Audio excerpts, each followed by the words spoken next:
Okay, I'll be completely honest, I'm not sure how to properly start this video. Before I do a proper intro, I feel like I have a lot to get off my chest, so I'm going to put up a quick rant warning. If you don't want to hear a young adult go on a rant about a kid's game about birds fighting pigs, skip ahead to the timestamp on screen right now.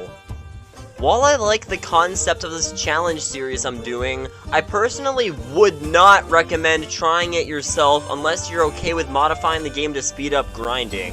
Why do I say this? Because once you get into the late game, this challenge just turns into a giant grind fest. This challenge started out really fun, but then I had to grind for a few hours to beat Star Reef Castle, then I had to grind even more to beat Mountain Pig Castle, and then even more to beat King Pig's Castle, and don't even get me started on the final levels of the game. I'll obviously go over those later, but spoiler alert, they were extremely painful and took a ton of grinding to beat. Don't get me wrong, I enjoy this game, and I'm proud of myself for going through this challenge 100% legitimately, but at the same time, half of this challenge is just boring grinding. It also doesn't help that Angry Birds Epic's ways of grinding aren't all that great. I get that this is a defunct mobile game and all, that no longer has special events anymore, but it really sucks that in the late game, you can only get better gear by rolling the Golden Pig machine twice per real-life day, and that the magic anvil basically becomes worthless.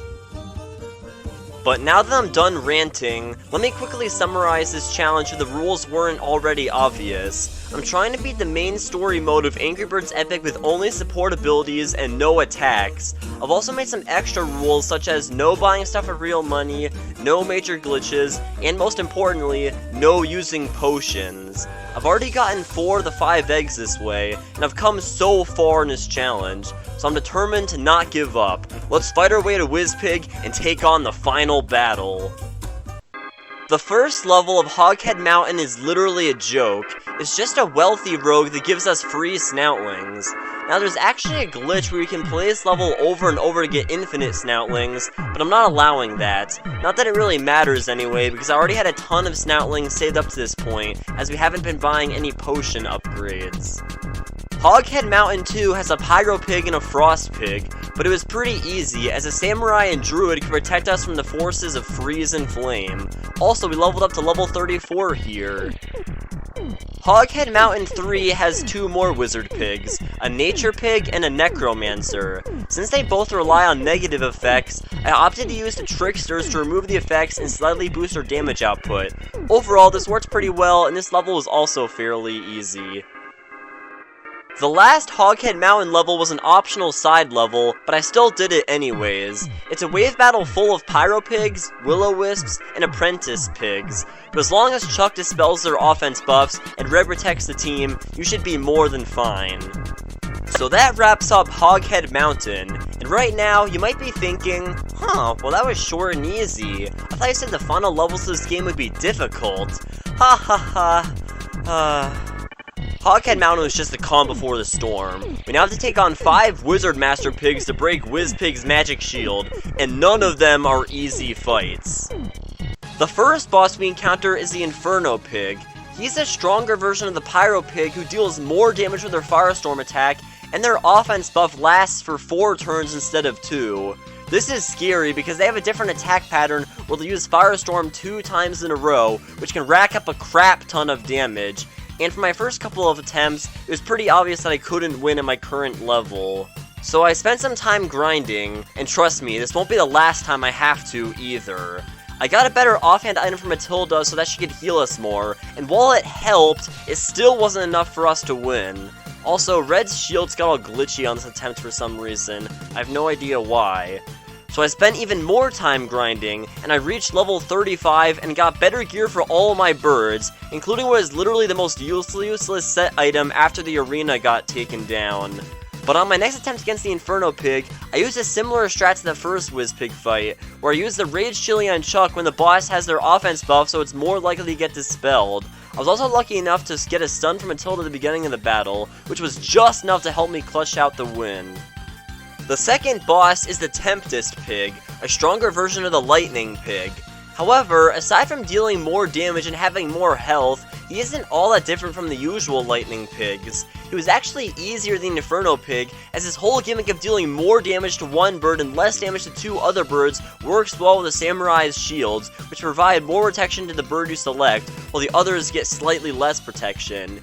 He does have a damage reflector, but I was lucky enough that Chuck only failed to dispel it once, and even then it didn't even hurt me that much. Our third boss is the Earthbound Pig, an upgraded version of the Nature Pig. While he's not hard per se, the battle was extremely tedious, even more so than the Royal Bodyguard from the last episode. His attack doesn't do much damage, but it cripples the attack power of all of my birds. His healing effect also heals them by a lot if you don't dispel it, which thankfully Chuck only failed to do one time. Now looking back, it might have been smarter to use the Tricksters instead of the Samurai, but I digress. The next to last Wizard Master is the Blizzard Pig, and he's actually the easiest boss of Magic Shield for this challenge. He's an upgraded version of the Frost Pig, so instead of having a support ability, he has an attack that hits a random bird 3 times. I was kind of worried about it, but it actually didn't deal that much damage, and as long as he doesn't keep hitting the same bird over and over, you'll never die. His Black Ice attack also isn't that bad, as it only deals mediocre damage to all birds, and while it blocks their rage abilities for 4 whole turns, he'll spend enough turns not using Black Ice, the rage block effect will actually wear off and you can still go for Speed of Light for the win. So now, there's only one Wizard Master left, the Spirit Caller. He's a lot different than his predecessors, and in a horrible way. His attack pattern is as follows. He'll always use his Mass Leech attack, and then spend 3 turns charging a support ability that summons a ghost as support. Sounds simple enough, right? Well, not quite. This fight is actually a lot more complicated and difficult than it seems. The first issue is the Spirit Caller's Mass Leech attack. It deals 455 damage on usage, and then causes the targeted bird to take 410 damage between turns, while also healing the Spirit Caller for a whopping 1,365 health between turns as well. Well, can't we just remove the harmful effect? Well, yes, but here's the main issue. The effect is guaranteed to trigger once before we even get our turn, so whenever a Spirit Caller attacks, the inflicted bird will always take 865 damage, and the Spirit Caller will always be healed by 1,365 health. But that's still not all. We also have to talk about the Spirit Caller's ability to summon ghosts. Each summoned ghost has about 700 health, and they deal about 250 damage each. But the main issue with the ghosts isn't necessarily the damage they deal, but rather the damage they absorb. If you've seen the previous parts of this challenge, you'll know that the biggest flaw of the Lightning Bird is Lightning Fast's random targeting. We have no control over who the target bird attacks, and when there's a boss with a ton of minions, there's a good chance the targeted bird won't attack the boss. Now we can have the Lightning Bird attack all enemies, but his attacks deal a lot less damage to the boss, which in most cases just leads to the battle being overly tedious. But when you pair that with the Spirit Caller's ability to heal itself by 1,365 health once every 4 turns, it makes the fight straight up unwinnable, as we can't beat his healing output at this level. The biggest threats to this challenge are pigs that can heal themselves, pigs that summon minions, and undead pigs. But when you combine those 3 kinds of pigs together, you've got yourself one hell of a nightmare. I attempted this fight about 10 times, which may not seem like much, but each attempt went on for over 15 minutes, and there were some moments where it felt like I was winning, but then it all just came crashing down. I did come up with a strategy that seemed promising, but it just didn't work out. The Spirit Caller can only summon a total of 6 ghosts, and due to their undead nature, they can never leave the battle, so once there are 6 ghosts, the Spirit Caller's support ability is just a waste of 3 turns. My idea was to let him summon all 3 ghosts, and set it up so that Chuck could keep attacking and only 3 ghosts would be alive at a time. However, this strat didn't allow us to beat the Spirit Caller's healing, so we were just stuck in a never-ending battle. So, how am I going to beat this boss? Well, you guessed it, I'm going to grind like crazy. But I've already had to grind so much in this challenge so far, and I really wanted to find a way to speed it up somehow. Now, there is a way to speed up grinding in this game. The game has an auto battle feature that helps with grinding, but the problem with auto battle is that using it will cause the birds to attack normally, which technically breaks the entire point of our challenge. But again, I wanted to speed up the process somehow, so I came up with a compromise. I went back and kept redoing the old castle levels by auto-battling, but only with Chuck in the Lightning Bird class. Now yes, the auto AI will sometimes have Chuck use the attack instead of his support ability, but realistically speaking, both options have the exact same outcome, having Chuck deal damage to all enemies. So while it may seem like a little bit of a stretch, I wouldn't personally consider it to go against our rules. Feel free to disagree, but for the sake of my sanity, I opted to use this strategy for grinding. While the auto AI could grind levels for me, I could sit back and do other things, like watch YouTube, read books, and work on the script for this very video. Aside from having to click on the replay level button every few minutes, the only downside to this method is that only Chuck's Lightning Bird will receive mastery points for the grinding. This isn't a huge issue, but I think it serves as a way of making this method more fair in practice. I was also able to get an offhand set item for Red, and more importantly, a better weapon for Chuck. So here I am at level 50 taking on this boss again. Now you'll notice I decided to use the Druid instead of the Princess, and that I also have the Tricksters. My plan was to have the Druid heal the entire party, while the Tricksters could remove the Mass Leech effect and slightly boost our damage output. And the plan was working. The Spirit Color's health was getting lower and lower, but he was also summoning more and more annoying ghosts. Things were getting intense. Could we finally win this battle?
Oh yeah, I kinda forgot that this guy is technically undead, so he can revive after 3 turns if there's any ghosts left. Well, we can just kill them all, right? Well, there's yet one more issue about this fight we have to discuss. Because of the boss summoning more ghosts over time, they'll likely get out of sync with our rate of spamming Chuck's attack to take them out, meaning that when there's a lot of them, it's basically impossible to knock them all out in a single turn, as some others are still reviving, and at this level, it takes 2 of Chuck's attacks to take them out. But what if we could one-shot the ghosts? Now I could spend yet even more time grinding, but thankfully there was an easier method to this fight. We go into the battle once more, this time with the Princess and Bomb in his Captain class. His Whip Up ability boosts the attack power of our bird by 60% at the cost of some of their health. So with Whip Up applied, can Chuck one-shot the ghosts? The answer? Yes! This strat worked much better. Now Chuck could take out the ghosts before they could even attack us, and we barely took any damage at all. Well, unless you count the self-inflicted damage from Whip Up, but whatever. Either way, the Princess could keep us at full health, and finally, after several days of grinding and attempting this fight over and over, we get the Spirit Caller in low HP and unleash an all-out assault with Speed of Light, vanquishing the 5th and final Wizard Master. After re-rolling the prize wheel over and over just to get the treasure chest out of spite, Wizpig retreats into his new castle, aka the final level of the game. This entire challenge all comes down to this. Can we beat Wizpig once and for all without attacking? Well, only one way to find out. For my first attempt, I went into the fight with a Lightning Bird so I could dish out damage, the Druid so I could heal my birds, and the Tricksters so I could remove Wizpig's Black Curse effect. Oh yeah, I should probably go over Wizpig. He has 2 brand new abilities in this fight, Black Curse, and Zombie Master. Zombie Master simply makes a random pig immediately attack a random target, similar to Chuck's Lightning Fast ability, but Black Curse is more noteworthy. It's a single turn attack that deals mediocre damage to all birds and applies a curse on them. If a cursed bird is attacked, the attacking pig will instantly be healed to max health, so you don't remove the effect from all of our birds. Wizpig can just attack and heal to full health, so Trickster's cheer ability is absolutely necessary. Wizpig is also assisted by two zombie minions, Righty and Lefty. Their attacks deal a somewhat considerable amount of damage, and Righty can lower our offense while Lefty can poison us. But thanks to Trickster's cheer, we also don't have to worry about these guys too much. After a short while, Wizpig finally goes down. So did we do it? Is this really the end? Nope. Wizpig pulls a Final Fantasy final boss move and unleashes a second phase of the fight, where he transforms into a terrifying demonic version of himself. But then, in an unexpected plot twist, Prince Porky shows up to help the birds fight the true final boss. Prince Porky has both a powerful attack and a powerful rage ability. Unfortunately, they both break the rules of this challenge, so we're stuck spamming support ability tit for tat every turn. It increases the attack power of all allies by 30%, but also makes us take 15% more damage from attacks. Well, surely that won't be an issue, right? Oh no, that's not good. Well, I think it's time we went over Demonic Wizpig now. He's stacked with over 15,000 health, and his black magic attack takes 3 turns to charge, dealing a whopping 1,821 damage to all party members. But remember, we are forced to have Prince Porky use tit for tat every turn, decreasing our defense by 15%, meaning that if you do the math, black magic actually deals about 2,367 damage to all party members, enough to one-shot most of them, even from full health, or at least at this level. But that's not even the worst of it. Remember how King Pig's castle had the annoying, infinitely respawning aid bombs? Well, Demonic Wizpig is something even worse. Stupid, infinitely respawning spirits. They spawn in groups of 2 every 2 turns, and while they barely deal any damage, they have over 1,500 health each, making them even harder to take out than the ghost minions from the Spirit Caller fight. And just like before, if there's a boss with minions, the Lightning Bird's random targeting will screw us over, unless Chuck can take out the minions in a single turn. But we're still not done talking about the stupid, infinitely respawning spirits, as Demonic Wizpig has a support ability called Consume Spirits. He'll always use it after unleashing black magic, and he'll consume all spirit allies, removing them from the battle, and healing himself to full health by doing so. That's right, full health. Now normally you're meant to have Prince Porky use his rage ability, Holy Hand Grenade, to eliminate all the spirits in the battle so Wizpig can't heal, but in this challenge, we can't do that. Even if we could somehow survive forever, Wizpig will just keep healing back to full health over and over, preventing us from ever winning. It's not even considering the fact that we need to be able to remove Black Curse to even get past Phase 1. We've been through so much up to this point, from overly tedious fights to countless hours of grinding, only to be faced with a final boss that's seemingly impossible to beat. Well, at least without potions, but at this point, I really don't want to resort to using those. For now, I'm going to spend some time doing AFK grinding while I try to come up with a possible strategy. I'll catch you guys in a bit. Hey, speaking of grinding, I just made a stunning revelation. You know that Sword Spirit boss from the last episode? The boss I thought was 100% impossible in this challenge? Well, thanks to Chuck being incredibly overleveled from all the grinding I did thus far, I reattempted this fight with Chuck, and through sheer brute force, we just managed to win. Now I do feel kinda sad that we had to resort to over-leveling instead of a more interesting, complex strategy, but hey, sometimes you gotta do what you gotta do.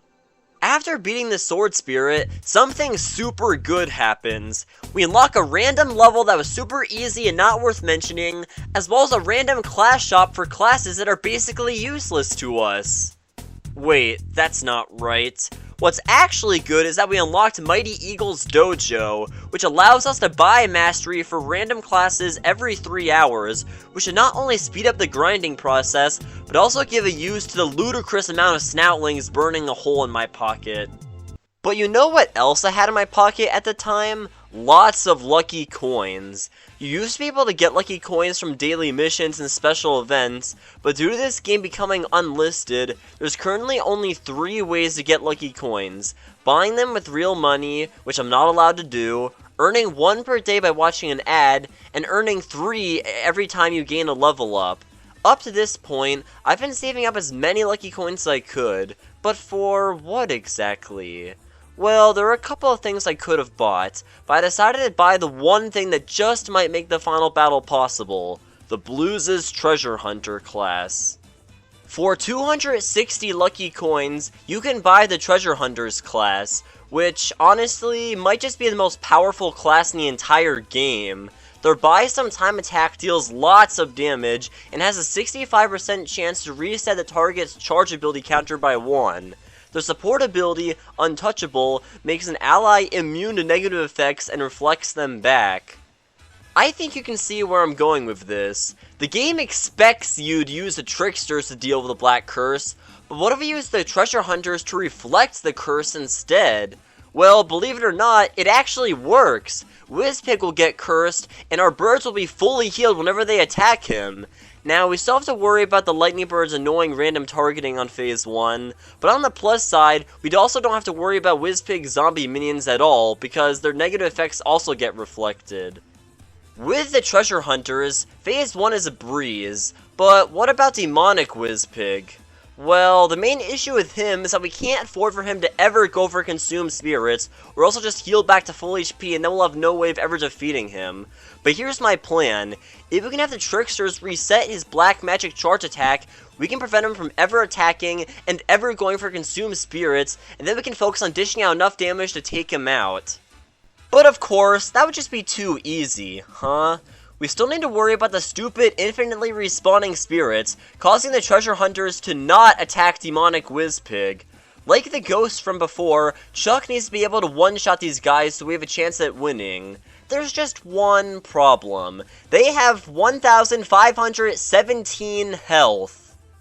At the time I'm writing this, my birds are at level 58, and Chuck's Lightning Bird has level 46 Mastery, and his current attack power is 538. I don't know if it's even possible to get a Lightning Bird's base attack up to 1,517, but with the help of the Captain's Whip Up ability, we can boost our attack by 60%. This also stacks with Prince Porky's Tit for Tat, providing a 30% damage boost. Thus, we can boost Chuck's attack by 90% in total. After doing some math, I found out that with the 90% damage boost, Chuck should be able to one-shot the spirits if he has a base attack of at least 800.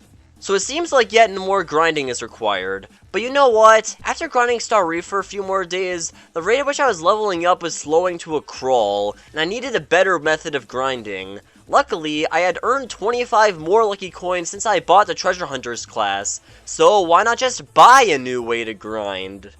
That may sound crazy, but it is something you can actually do. In the current state of Angry Birds Epic, there's a handful of optional bonus levels locked behind friendship gates that you can unlock by paying 25 lucky coins per gate. Now, I'm not a huge fan of this decision, as it essentially forces you to pay just to play the entire game. But either way, I chose to unlock the gate to Old Nesting Barrow 6, a unique boss fight against Monty. In this fight, Monty will never attack, and instead, he'll spend every turn summoning 2 rogues. While the fight itself is pretty trivial, this level also serves as a great way to farm XP and Snoutlings. Now there are more optimal ways to grind here, but again, I stuck to having only Chuck auto-battle for the sake of this challenge's rules. Overall, this is probably the best level for us to farm XP off of. The only downside is that due to the nature of this level, there's no restart button, so you have to exit out of the level back to the world map and re-enter every time you beat it. So, I spent hours upon days upon weeks killing Monty and his friends over and over again, while also rolling the golden pig machine each day for better gear. I know it's kind of hard to tell, but this was the longest time I spent grinding for a single level's entire challenge, or heck, maybe even in my entire life.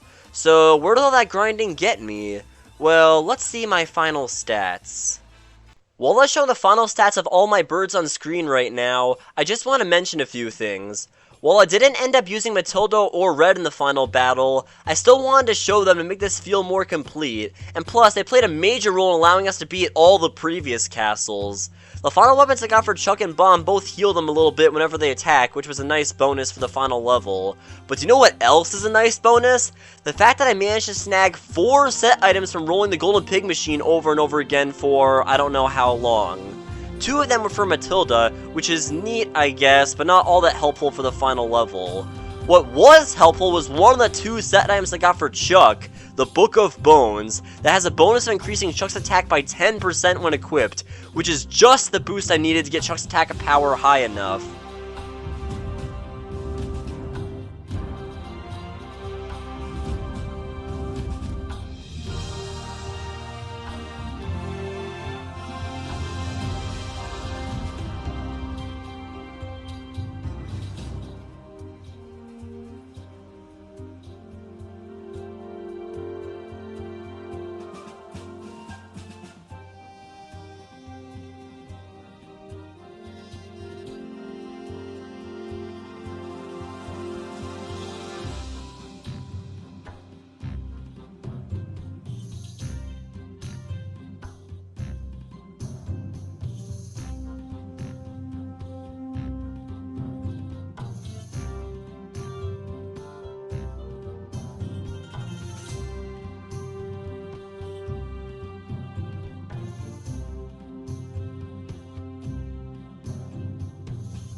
So, here we are, in the final battle once more. Phase 1 goes by pretty smoothly, due to my birds all having base attacks of over 1,000. The Captain's Whip Up lets us deal yet even more damage, to the point where Chuck was dealing over 1,600 damage, while Bomb the Blues dealt around 2,600 damage. Now, we could have killed Wizpig straight away, but I actually stalled a little bit so we could attack him while he had Black Curse on to heal my birds for Phase 2, and I also made sure to save the Rage Chili as well. After that, it's time for the real final battle. On turn 1, I used Tit for Tat and applied Whip Up to Prince Porky before making him attack with Chuck. Now, I actually paused for a moment at the start of Phase 2 to do some damage calcs, and I originally thought Prince Porky was the highest damage dealer. But upon rewatching my footage, I actually made a slight miscalculation, as Prince Porky's multi-hit attack dealt less damage than a single attack from the Blues. Oops. Well, either way, Wizpig then charges Black Magic attack 1/3 of the way, and 2 spirits spawned in. Now's the moment of truth. Can Chuck one-shot the spirits? Well, I used Chuck's Speed of Light, and the first thing that happened was Chuck one-shotting the stupid spirits! Let's go! Not only that, we also dealt a ton of damage to Demonic Wizpig, and the Treasure Hunter has reset his charge attack by 1.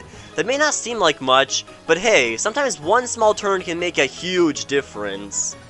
On the next turn, I have the Blues attack, and while they don't reset the counter this time, they get Wizpig on super low health. Just one more attack ought to do it now. Wizpig then has his Black Magic charged 2/3 of the way, and 2 more spirits spawn in. But that won't matter. Come on, Chuck, take them all out. Wait, what? How did Wizpig not take any damage? That's impossible! Well, Demonic Wizpig has a unique ability. It specifically states that no bird can defeat him. Now, you literally can't defeat him with any bird's attack. But what about a pig's attack? Well, in the final moment, I have Prince Porky attack, and holy crap, we actually did it! We beat the final boss without attacking and without potions! Now I'm going to respin the wheel over and over until I get a treasure chest because I'm going crazy! Ah! Whew. After all that excitement, we claim our final victory, and the birds make peace with the pigs. At least for now. Prince Porky retrieves King Pig's crown, while we retrieve our 5th and final bird egg, thus concluding the Angry Birds Epic Attackless saga. So then, can you beat Angry Birds Epic without attacking? I now have a definitive answer to this question, and the answer is yes, with an asterisk. Now you might be wondering what I mean by that, so allow me to explain. Back at the very beginning of this challenge, we were faced with 3 levels that gave us some trouble at the very start of the game: South Beach 2, Cobalt Plateau 5, and Cobalt Pig Castle. South Beach 2 and Cobalt Plateau 5 are both battles against a brute pig, and I originally thought they would be impossible attackless because at the start of the game, grinding is basically impossible. Or is it? While new gear is unobtainable at the start of the game, it is possible to gain XP and level up before beating the first castle. So in theory, if you were to grind a ton and level up enough, you could beat these levels with only Chuck's shock shield. Now you can call me a hypocrite for not having the will to grind at the start, only to then grind a lot for the final levels, but I just want to point out that at the very start of the game, there's not really a good level for grinding. Grinding in the late game wasn't so bad because Star Reef and the Monty boss fight were great places to farm XP. But at the start of the game, your best bet would probably be the very first level, and even then that's only 2 weak pigs that won't even give you that much XP. Now I'm not sure how much EXP you would need to beat the Brute's attack list exactly, but I have a feeling that it would probably require a lot, especially since you can't get better gear at this point. As for Cobalt Pig Castle, this level is meant to introduce the player to potions, which I banned in this run. But of course, being the tutorial level that it is, it forces you to use potions whenever a bird is low on health. Of course, since I didn't know you could grind in the tutorial levels at the time, I originally assumed that using potions here is completely unavoidable. But again, in theory, if you were to grind and over-level enough, you could probably beat this level without attacking and without potions.